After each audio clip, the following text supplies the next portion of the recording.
Je pense qu'on ne choisit pas ces champs de bataille idéologiques. Malheureusement, on n'a pas trop ce luxe puisque vous savez qu'il y a 90% des médias qui sont détenus par 9 ou 10 milliardaires et qui ont des idéologies souvent de droite radicale ou d'extrême droite. C'est important d'y aller parce qu'il faut qu'on défende nos principes, nos propositions, qu'on soit capable de contrer celles des autres et montrer qu'il y a un autre chemin qui est possible.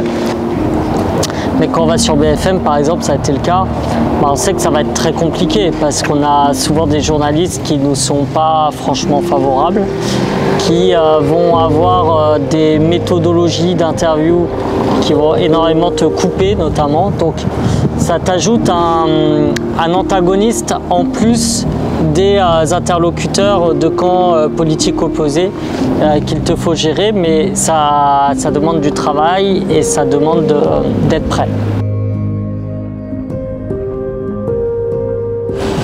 Oui, ce serait l'idéal, évidemment, que l'on ait nos propres médias, mais tu viens de le dire, si les milliardaires ont de l'argent.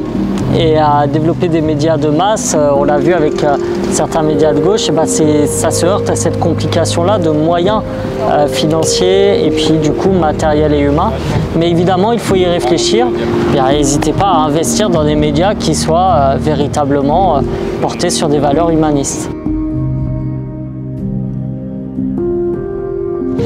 Bon, il y a différents types de médias traditionnels. Il y a bien sûr les médias, on va dire, mainstream, télévisuels comme BFM, dans lequel on va y aller en sachant qu'on va être dans une conflictualité.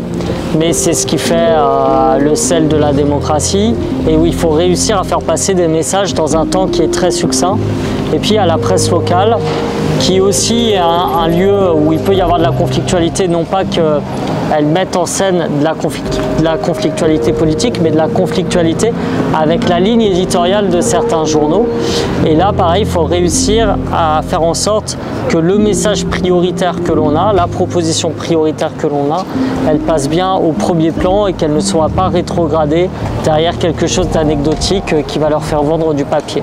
Comment agir face à des journalistes qui ont un parti pris qui nous est hostile? Déjà, il faut l'intégrer et pas croire que ça ne va pas exister. Et une fois que tu l'as intégré, tu dois te dire comment je fais pour essayer de retourner la chose ou en tout cas de l'esquiver pour pas m'enferrer dedans.